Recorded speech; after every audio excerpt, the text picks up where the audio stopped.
Mr. Dwayne Stovall is running for the senator of the great state of Texas, and I am very proud to have him in the studio with me. Dwayne, welcome. Welcome, Matt. Good to have you on my show.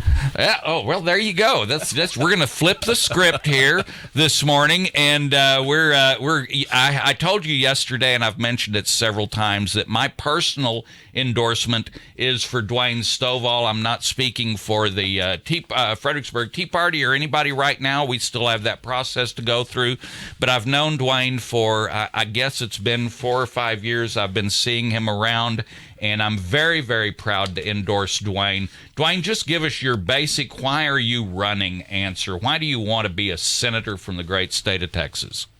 Well, it's because I have a really deep historical understanding of the office and what it's supposed to do, what it can do, and it just so happens I'm one of those people who's actually watched John Cornyn for almost 2 decades while he's been in office, and let's just say don't forget that he's atrocious in office when it comes to protecting the best interests of Texas, which is the predominant role of a U.S. senator.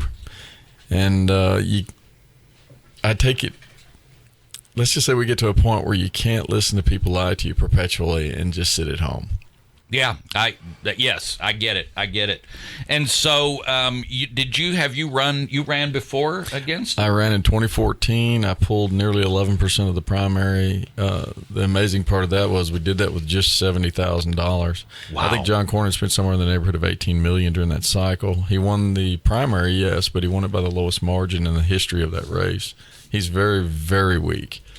People don't want to believe that because he has $10 million in the bank, but I had an individual ask me a question one time. He said, well, so who do you believe? And I said, what do you mean, who do I believe? He said, do you believe Abbott or Patrick or any of the establishment hierarchy that have circled the wagons around John Cornyn and said he's going to be their guy? Or do you believe 15 years of polling data of the electorate that says they don't like him and he sets a new low every single cycle? He's in the upper teens now. And I said, well, I'm one of the electorate, so yes, I agree with them. So.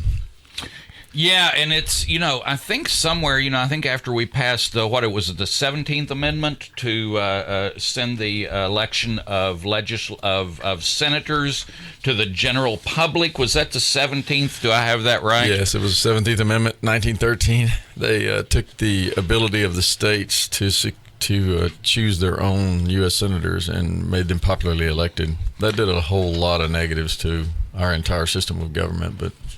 Yeah, that was so damaging because the idea behind the senators was that you got sent there by the states. That the 2 senators from each state, their sole responsibility was not with. I know this sounds weird, but was not to the people, but to the state itself. And so it was their job as senators before the 17th Amendment, and it still is their job. But now it's supposed to be. But now you still have them kowtowing to individuals as opposed to the state. And the way it was set up originally, if your legislature had the choice of how to choose the senator, and I think Oregon was the first one that said, well, we're just going to let the public, vote on that. Yeah, there were a number of states that that applied certain practices to kind of get public involvement in who they were going to choose for their senators. It was never really left up to the federal government to dictate whether or not we were going to, choose popularly.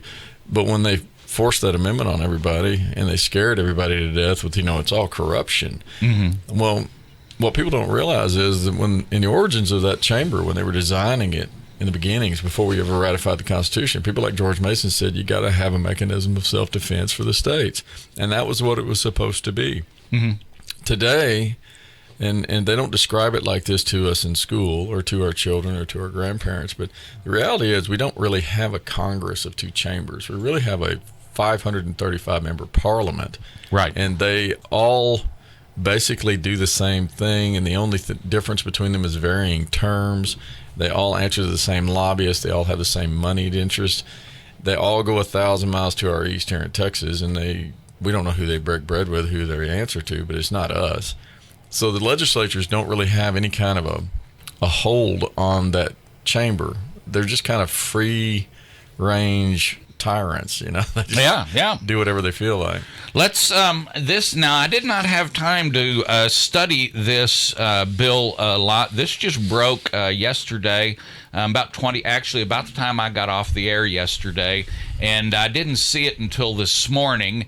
And that was Senator Cornyn introducing an act to called the response, which of course all those fancy acronyms. Let's see what that means. Response: restoring, enhancing, strengthening, and promoting our nation's safety efforts. Well, who could be against that? Exactly. I mean, do we not want to be safe and strong and enhanced who could be against that?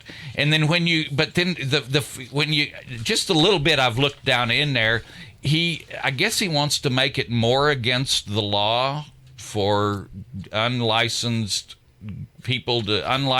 gun sellers. I guess if you're an unlicensed gun seller, if it's just I'm selling my gun to my buddy, I don't need a license to do that. But if you're regularly selling guns, in a store and you don't have a license, he's saying, that's already illegal. So I guess he wants to make it more illegal. Is that a legal term? Illegaler? I think the overall question that most Texans would want to ask is this. Let's skip over all the discussion of what it does. First, you need to pull out that little pocket constitution that you take an oath of office to, and you show me the language in there that says you have the authority to dictate to 330 million citizens across 50 states how they're going to manage their arms in any way, shape, or form. Oh, and by the way, show me the language that says you have the authority to create legislation involving mental health or education or any of the other aspects that you want to get into. They don't have it. I think that the real underlying situation here is that we're dealing with political opportunism, and you're dealing with a system of government and a political structure that just tells Texans you're too stupid to manage your own life, and I'm smarter than you are, therefore I'm going to write these laws, and you're going to live by them, and I'm going to write laws that have fancy names on them, and I'm going to sell them to you as if they're good for you at election time. And they're not good for us. He doesn't have the authority to do it. He's just a case method trained attorney when it comes right down to it. And this is not a knock against all attorneys. It takes good attorneys to fight bad attorneys. But the fact is, for every good attorney, there's way more bad attorneys who see the Supreme Court as the final arbiter of everything all the time, and they see the federal government as completely unlimited in its authority. So I'm here to say, mass shootings are awful. Yes. But how they happen in your state is how you manage it. How they happen and how the results are managed is by the citizens of that state. This is not a national issue, and I don't need any senators from another state dictating to Texans how we're going to manage our arms or how we're going to manage the issue of shootings. My idea is you punish the people who are performing these things, and you back up and get into more of a education, mental health issue on a local scale, not this federal thing. When you get the federal government involved in it, you're done. Yeah. And we're way down that pipeline now. Yeah, one of the things that was so frustrating when after El Paso and Midland, the Midland-Odessa situation, there were all these calls for do something. Always do something. And I guess what I was waiting for out of our governor and out of our lieutenant governor was a statement along the lines of what Joe Pags says, go pound sand. We're not going to, this is, the evil of one human being, the evil of one or two or however many does not require that we go and infringe on millions of law-abiding, socially normal, mentally healthy citizens. That is utterly stupid. And this is kind of where we're at. Their knee-jerk reaction is to always create law that affects the people that don't need to be affected. Yeah, listen, and we saw in New Zealand, it took of course, they don't have a Second Amendment like we do, but it took the behavior of one person Right. completely just suck up all the arms out of that country. Right. And I just, that's way more than the tyranny of the minority. That's the tyranny of a single person. Sure. And you're dealing with emotion on such a high level now, and you've got all the power in such a few hands, and they play on that emotion across the entire union. All you have to do is get people moving a certain direction emotionally, and they're going to do just that. Somebody's got to do something. Well, it's kind of like people saying, well, we have these incidences of gun violence or gun activity on school campuses, but they're speaking across 50 states. You got 50 million students on 140,000 or so campuses. And if you have 10 acts of gun incidences, which, by the way, includes little Tommy showing little Johnny his dad's pistol to somebody discharging a weapon on a campus, it's an astronomically low percentage. I mean, it is off the charts. It's not an issue. As a matter of fact, I got in a discussion with somebody about that here a couple of months ago, and I said, if people were really concerned about the health of our children, and speaking specifically to school issues, they'd be worried about playground equipment, because we have over 200,000 serious injuries every year across 50 states and double-digit deaths every year, and that's every year. There you go. You heard it. Dwayne Stovall wants to get rid of monkey bars. Exactly. That's it, folks. Listen, just something to think about. And then we're going to take a short break, and we're going to be back with Dwayne. But there is part of this bill also includes internet service providers and sharing information with things you say or post online. So think about that one, folks. We're going to take a short break, and we'll be right back with Mr. Dwayne Stovall, who is running for Texas State Senate, and I heartily endorse him. And I want you to vote for him as well. And go meet him at Buzzy's today at noon. All right, folks, we are back, and we have Dwayne Stovall in the studio with me. I'm very, very proud of Dwayne, very proud of the work he's done. I've been hearing him speak and talk and over the last few years, and this is a thrill to me to see him running for U.S. Senate. I think right before the break I said Texas Senate. Folks, he is running for the United States Senate. He wants to send John Cornyn home, and after you take a look at the bill Senator Cornyn introduced yesterday called the Response Act, restoring, enhancing, strengthening, and promoting our nation's safety efforts.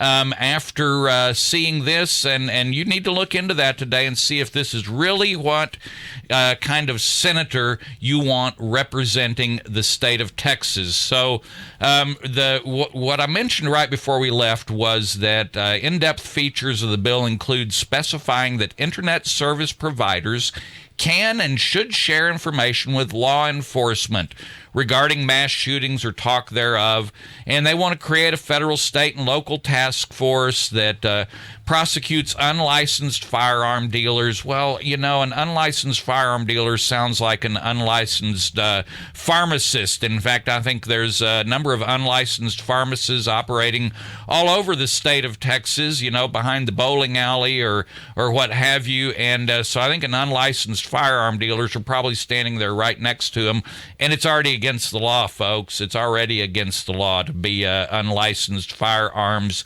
dealers. So let's talk more about the freedom of speech that this ratting out by ISPs on people. What do you think about that, Dwayne? Should Facebook have a part in guarding our country or our safety? I think they're already in bed with the government. I think anybody that's watched any of the Snowden activity over the last few years or watched John Cornyn's support of things like the Patriot Act and the idea that they're going to spy on us, I think they've got us covered so many different ways. These are just kind of just nonsensical anymore. I don't want any company that I do business with offering information on me to the federal government in any way, shape, or form without a warrant. End of story. I don't want the federal government anywhere near me or my family without a warrant and a distinct reason why they should be there. There's really constitutionally, there's almost nothing that they should be involved in our lives in. I mean, in any kind of direct way. It's so limited. And the idea that we have to deal with them, dealing with people like John Cornyn, who see himself as just basically a ruler. He's smarter than everybody else, and he needs to rule over 330 million people's lives. And he's such a political opportunist. He's writing this now because it's election cycles. Anybody that doesn't understand that, you're not paying attention. That's right. These words that he puts out there are just keywords, code words to get you motivated to say, oh, well, John, he's doing this. This is the same guy that forces you to be a business partner with an industry that murders children and sells their body parts. But he feels bad about it, He's the guy that voted for every single dime of debt we have today. He's the guy that votes for all this. So when he comes out in support of getting the internet providers and the platforms that are out there to provide information on us, you shouldn't be applauding that at all. If you go back to the Sutherland shootings, he immediately came out with their, what they call the Fix Nix Act. Oh, yeah. And what's so funny is, and it's not funny either, it's actually very dangerous. You remember the shootings in Virginia? They had another one that was almost exactly like the Fix Nix Act. I think it was even labeled even very similar. These are very political opportunity driven types of verbiage in law that is completely unnecessary. Mm-hmm. And they just push it just to drive the emotional state of the especially with him, with Texans during an election cycle. That's all it is. Everything's a Brown maintaining that seat. It doesn't really have anything to do with security or safety. Exactly. Several things came to mind. One of them was that this really doesn't stand a chance in the House, does it? Because it's This is worldwide wrestling at its finest. I have to we've talked about this. People during campaign season, I get a lot of people who say, why do they keep sending me all these cards in the mail? They're filling up my mailbox. Why do they keep running all these crazy ads on TV? And I tell people it's because they work. These guys are serious. These guys are not idiots who run these national campaigns and who run these big campaigns are not stupid. They're not going to spend, and working closely with the Biedermann campaign, I got an idea of the cost of just sending a card out to every home or likely voter in the 3 counties. I saw the cost of that over 3 counties, and I went, holy Moses. Yep. And so, folks, they don't spend those money on those flyers just for you to have kindling. Those flyers work. And so the point I get back to on that is this is on us. The reason we get all those dumb commercials, the reason we get all our mailbox stuffed full of this stuff is on us. It is because we respond and we react to those emotions. That's exactly right. We follow the last messaging we have, basically. Is that so many of us, especially here in Texas, we've got a large economy, a big population. So many of us go to work every day, try to take care of our families, take care of our business. We don't really want to be bothered by government. It bothers us anyway, which is why you get somebody like me running for office who just really wants to be left alone, but I know they're not. So I'd rather try and grab the federal government by the throat at least once in my life. For some of us, the idea is, we get all this messaging. They get millions and millions and millions of dollars. I think John Cornyn's got between $10 and $11 million in his war chest right now. That money comes from PACs and other organizations outside the state of Texas. They're going to claim that they've got so many that are giving under $500 each in the state of Texas. Folks, this is money that's being driven on a national scale. This has to do with maintaining power and authority over your life. This does not have to do with the Constitution. It doesn't have to do with protecting your rights. It doesn't have to do with what's doing in the best interest of Texas. This is about maintaining authority over the masses. And I'm done with that. I'm ready for these people like John Cornyn to go home permanently. Yeah, absolutely. Amen. Folks, I get scolded every now and then. In fact, Angela, if you're listening, you can start laughing. Now, Angela scolds me regularly when I start getting into the weeds on the Constitution. She should. and so when I say Article 1, Section 8, Angela says, oh, Matt, cut. Everybody's going to go to sleep. Talk to us about Article 1, Section 8. I'll wake you up a little bit over there. Article 1, Section 8. How do we ever get back to that? Is it even possible? Will that be part of your fight? Well, yeah. To get back to Article 1, you have to use Article 3. And people don't realize that. Article 3 has very simple language in it. I can tell you in 30 seconds, Texans, if you'll get out your little pocket constitution, you'll read Article 3, you're going to realize that it was written for Congress, not for the judicial branch. It states there's going to be a Supreme Court. There's going to be one of them. Every other court falls under the purview of Congress. How many there are, how many, if they exist, where they exist, how many judges, all that. If you get in deeper into it, you find out that they only have 3 types of cases. 3. You heard it, 3, that the Supreme Court has original jurisdiction over. Outside of that, there's a fixed list. This is what scares, or not scares, but this is what concerns people. There's a fixed list in Article 3 of what types of cases they can be involved in. And the vast majority of them fall under what we call appellate jurisdiction. And appellate jurisdiction, why is that so special? Because it's controlled by Congress. It literally says, according to such rules and regulations as the Congress sees fit to implement. So why is that so important? It's because we've come to a point in our society where we're all voting for a king. We're all looking for that king. We want that superpower king over everybody who's going to give us the judge, who's going to fix our ills. And that's not how it works. We have totally let the Congress off the hook.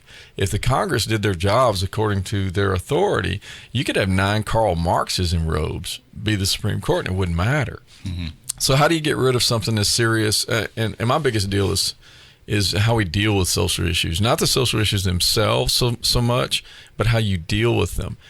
That's the driving division in the United States. It's not foreign policy. That's minor stuff. When you're dealing with abortion, when you're dealing with marriage, the definition of marriage, when you're dealing with everything from overreach of power of who's going to choose our light bulbs for us, you're dealing with the centralization of power. How do you get rid of that? Well, it's real simple. You could take Roe v. Wade, which is one of the largest issues in society today.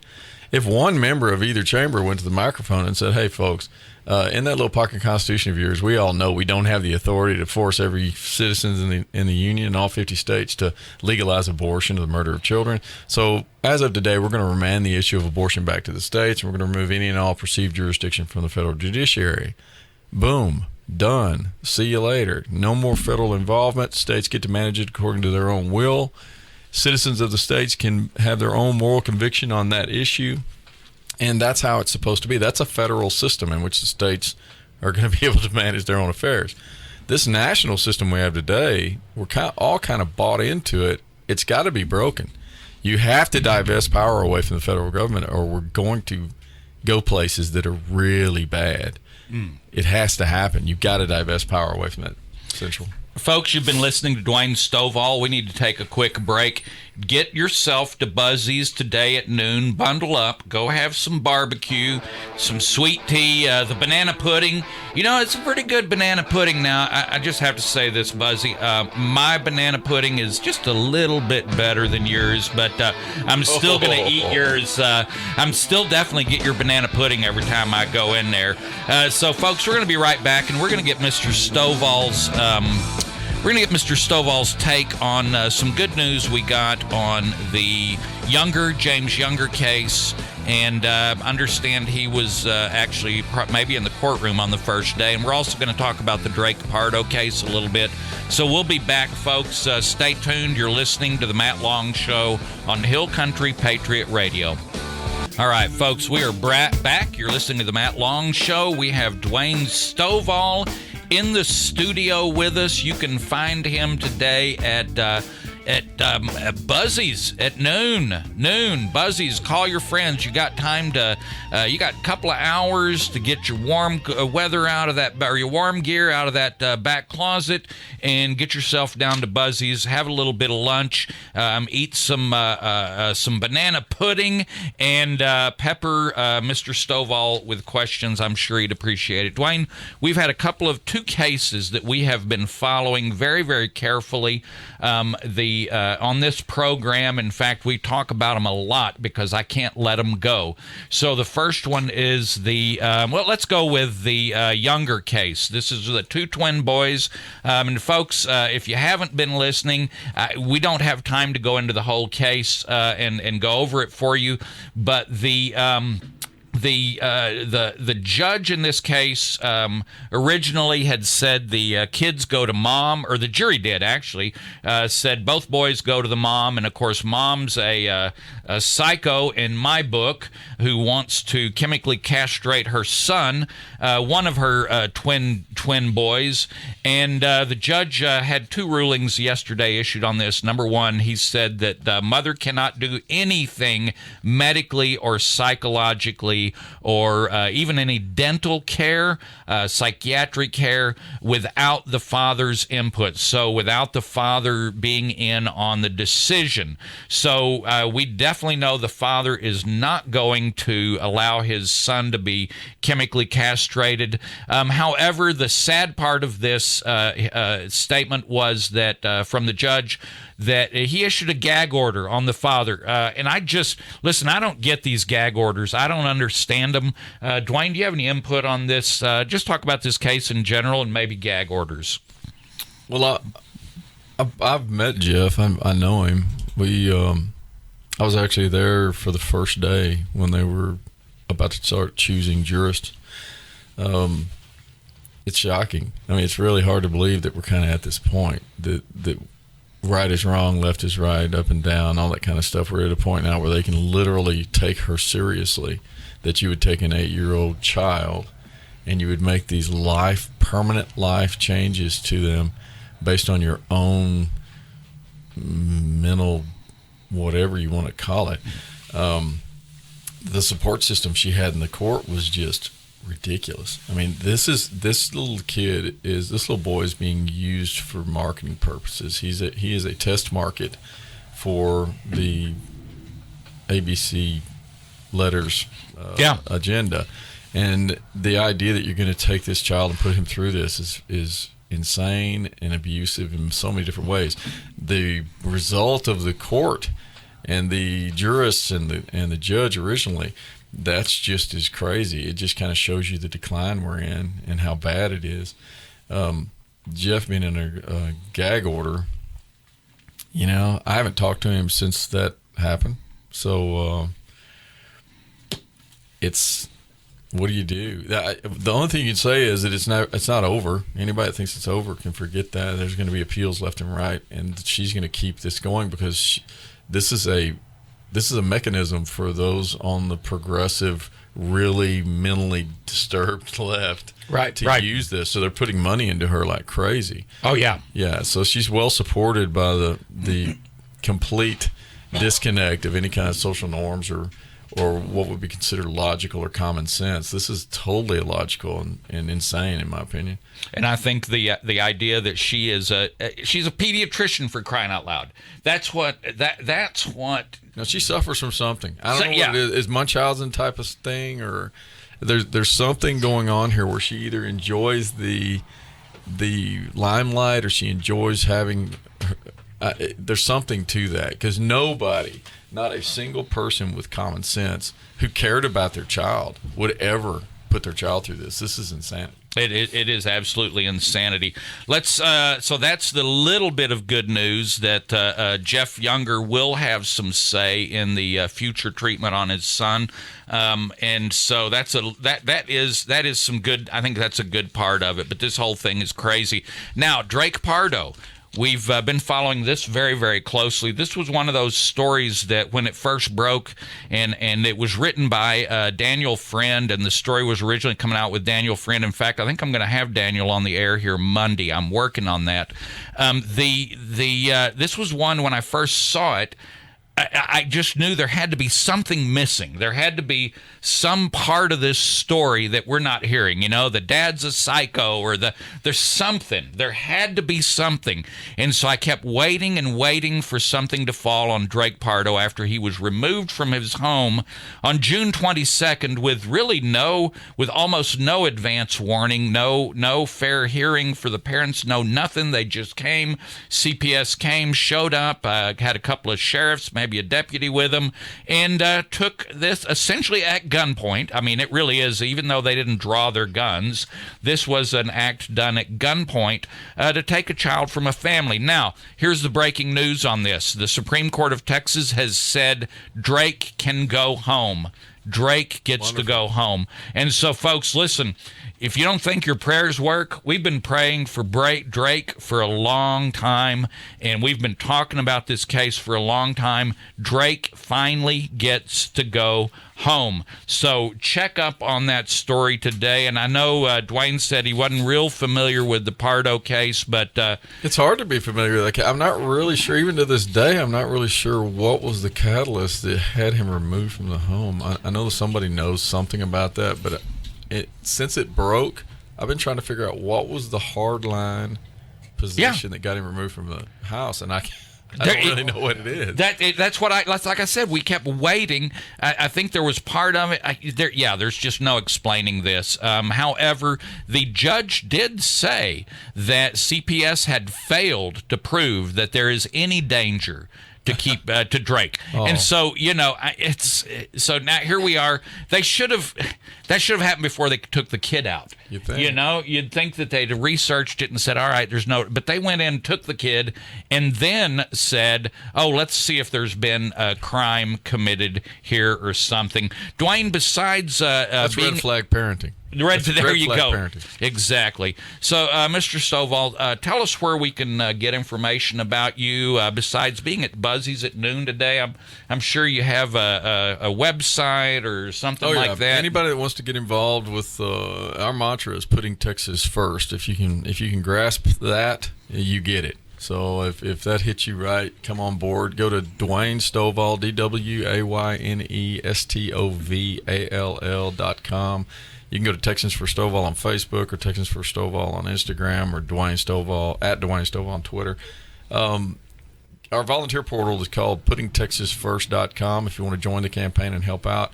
It's going to take money. I ask everybody just, sitting back and talking about it and griping about the government's all great, but get off your wallet and get involved. I don't care if it's $10, $100, $1,000. It doesn't matter to me. Get involved because we've got this cabal of establishment hacks who are just running our lives. And at some point in time, we're going to have to stop it. We're going to have to take a stand in a way that's serious, not just this lamenting it with each other as they take our earnings and they continue to drive us down this centralized authority path. Stop it. And I know how to do it. I know how to do it. What I tell people is I can answer one question with clarity. I can go to the U.S. Senate in the first 30 days. I can tell Texans without a doubt, that the federal government and the members of will at some point finally give up some authority they have, and they're going to get that boot off our neck. Or I'm going to answer it with finality. Hey, folks, they're never going to give up any authority. They're going to continue to centralize authority.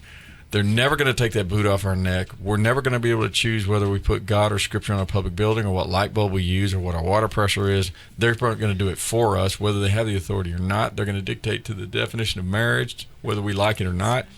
And what do you want me to do? That's all I'm going to say. I'm going to tell the Texas legislature, what do you want me to do? Because I've established without a doubt that Article 3 authority we talked about earlier. I'll use that on abortion the first day I'm in office. And I'm going to say, here, I'm going to go to Bernie Sanders. And I'm going to say, Bernie, you're going to co-sponsor this because I'm going to get you elected for the rest of your life because you're going to go back to Vermont. You're going to get 10,000 of your most ardent socialist supporters together. And you're going to say, I'm co-sponsoring this because I want the citizens of Vermont to manage abortion the way they see fit. And I want to make sure that nobody that looks like this Texan has any influence over your lives. Okay. And it works. All right. Folks, we're running out of time here. Get yourself down to Buzzy's. We've got a prayer list today. Man, this is awesome. Please continue to pray for James Younger, but he's in a little bit of a better place now than he was 24 hours. Drake Pardo, keep Drake in your prayers. Keep Melissa in your prayers, folks. Keep Melissa in your prayers. Remember to be nice to the tourists. You may find yourself a stranger in a strange land, and so be nice to the tourists this weekend, and I hope you get your buck.